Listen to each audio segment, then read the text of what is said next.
Hi there, Karen Flaherty from Living by Human Design. Hope you're doing well today. Today we're going to be talking about the gate 11, which is all about ideas and peace. Okay, so as we move further into the month of December and further into the holiday season, what we've got is the Sun in Gate 11, which is all about ideas and peace. So we've got it started this morning, December 14th, and it goes until December 19th. With the gate 11, we've got it coming down off the ajna here, and it's actually considered to be the right side of the brain. But the Earth in the gate 12 gives us the 1222 here for the entire week, from the throat to the solar plexus, and the 22 is down in Neptune, and the 12 is in the Earth, and so that gives us the entire channel. So again, we've got a number of different, we still got the head and the ajna defined, we still got the throat and the sacral defined, and now we've added the solar plexus for the entire 5-6 days going forward, and then also we've got the G defined for 2 days because of the gate 10. It's moving out of Mercury, and it'll be and then it'll be gone. But in the meantime, we've got, again, 1, 2, 3, 4, 5, 6 different energy centers defined, which is a lot of energy, and 2 of them are motors. So for the people who are not emotional, you might feel emotional this week. For the people who don't have sacral energy, just remember you're still going to feel that sacral energy. And for the people with the defined or the open G, you might feel the defined G. My guess is maybe not, but a lot of people are still feeling, I suspect, the head and the ajna definition. And as you've probably seen, there are a lot of just a lot of people who are willing to say their ideas because of both the head and the ajna being defined and the throat being defined. So people have the wherewithal, the feeling of a little more power in the voice, a little more thoughts in their minds, and they're not afraid to share them. So again, that's a lot of energy, and just be mindful this week. So the Sun, the gate 11 is all about ideas. It's also in the original I Ching, peace or ideas. So this is a harmonic condition in the individual society that permits assessment before renewed action. So the way I think of the ideas is just lots and lots of ideas. People with this gate just tend to have a lot of different ideas, especially if it's in the Sun. What I think the definition here means is that you can come up with the idea and then have an assessment about it before you actually take action. Sometimes that happens, sometimes it does not. The incarnation crosses this week are the crosses of Eden, ideas, and education. And then when we look at the gate 12, this is the gate of caution. This is the gate of being careful about your reputation. That's what it literally is. And so I've just seen so many people with this gate who are very cautious about their reputation, who will hesitate to be on social media, who will take very, very precise steps if they are on social media, and who will keep their private ideas and information about themselves as private as possible. So it's called standstill or caution in the original I Ching. It's the quality of restraint and the importance of meditation and inaction in confronting temptation. So it's being very cautious, not only in what you say about yourself or what other people find out about yourself, but also in what you do. So it's a very kind of cautious stance. It's, the kid who won't get and who will not get involved in a large group where the expectations are that you'll kind of come along and do what everybody else does. It's the person who will stand out. It's the person who will not be afraid to keep to themselves or find a way to let other people know them without giving away too much information. It's a lot about privacy. So the opposite of it is vanity. That's the shadow, and that is so obvious when you think about social media today, right? You can see how that would be the case if you're an Instagram icon.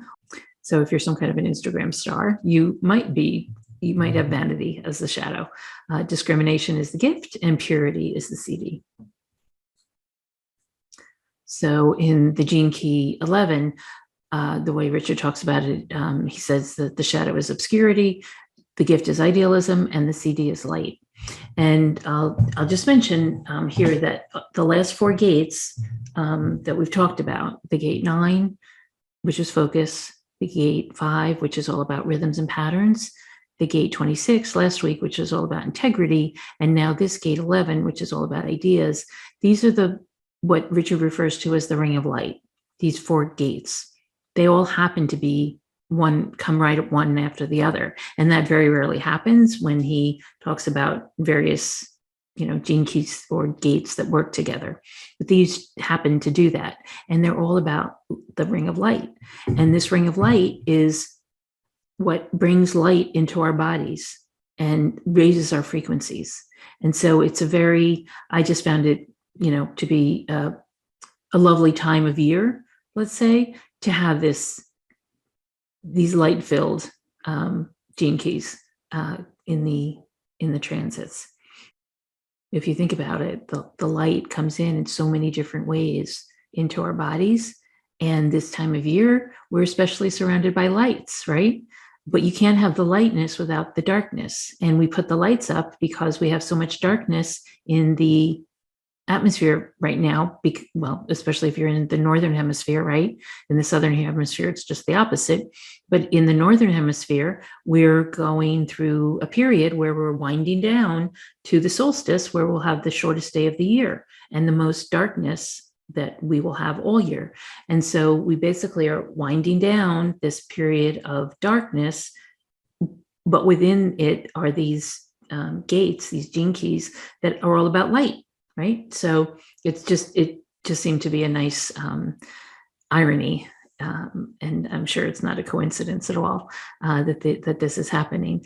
The lightness is going to increase, right, after the solstice, after December 21st. And then we'll be on our way to more and more light each day.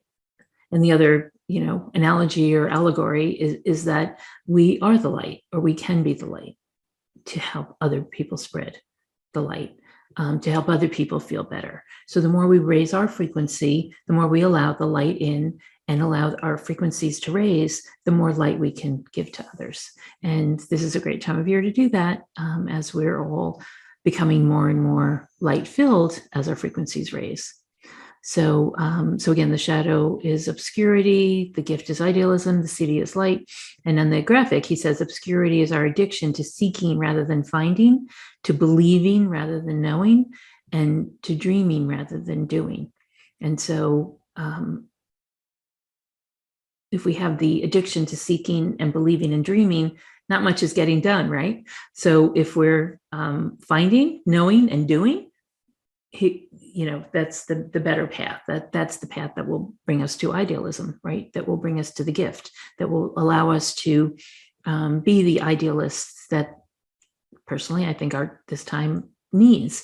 We need people who can help us to figure out a bunch of different solutions to the problems of climate change and politics and economics and the pandemic, and the list goes on and on. But there are many things that need help, and there are many kids, children, young adults, millennials, who are here to help us with that, who are here to bring in the light, who are here to be the idealists.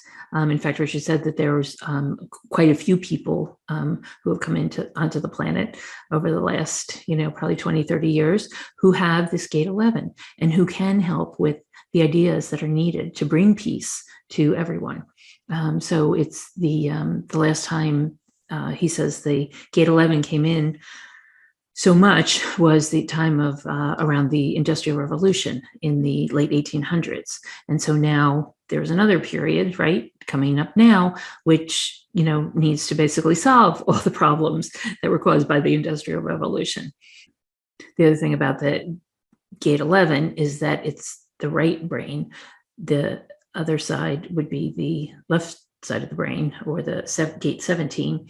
And so we're moving more from the masculine to the feminine side, right? Where the gate 11 is the feminine side, the more intuitive side, the more creative side, all of those, attributes that we don't usually associate with logic and reason and control.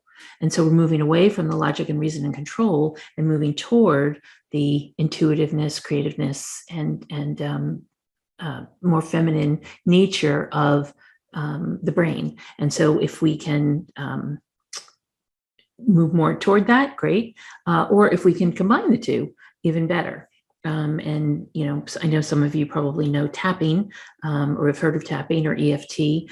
And I have a wonderful person that I work with who actually gave me a new method to help to bring the right and the left brains together when you're working on a creative project, for example.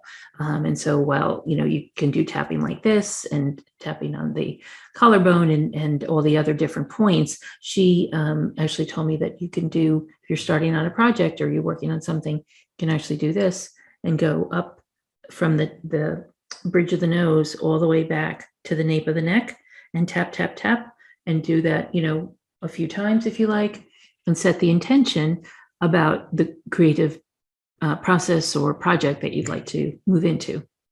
And so I found that very helpful. And it's really just a reminder and an intention to set that you'll be using both the right and the left sides of the brain, so that you'll have that logical and reasoning side, but you'll also have the creative side, the intuitive side, and be able to be in the flow of whatever the project is. So let me know if that works. He also said the greater percentage of human beings on this planet live within a very narrow band of light waves. And here he's talking about this gate of peace being about raising the vibration, right? Raising the light waves within the body so that we get to be more and more a light being. It's through the 11th gift that the true art of magic is once again returning to the world.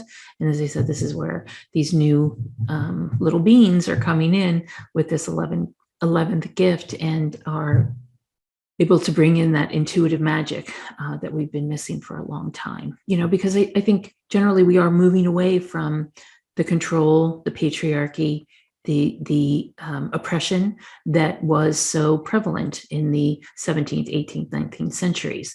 We don't need that anymore. 20th century also. We don't need that anymore. We're in the 21st century now. The oppression, the control, the logic that went with that, the seeming nature that nothing could happen unless it was forced upon us, that doesn't need to happen anymore. We're past that. We all have our own choices to make, and using the ideas that we come up with. He also says that the light is only to be found within the darkness is the greatest of mysteries. So again, that's that idea that without the darkness, we wouldn't have the light, right? There's always the balance. There's always the filling the void. And so we get a chance to do that through this season of lightness and levity, perhaps, and humor and togetherness and peacefulness and bringing all of that together in a holiday spirit. So the personalities born in the Sun Gate 11, we've got a number of different people, Ludwig von Beethoven, Brad Pitt, Jane Austen. So these are people with ideas, right? Edith Piaf, Arthur C. Clarke, J. Paul Getty, the businessman, Steven Spielberg, Katie Holmes, Morris Dees, who started the Southern Poverty Law Conference, Pope Francis, Tim Conway, the comedian, lots of people with ideas. And this week in history, the Bill of Rights was ratified in Congress in 1791. President George W. Bush signed the Can-Spam Act of 2003 because this, and that was one of the first standards regarding email, and gave the Federal Trade Commission the authority to enforce the act. In 1903, near Kitty Hawk, North Carolina, Orville and Wilbur Wright made the first successful flight in history of a self-propelled heavier-than-air aircraft.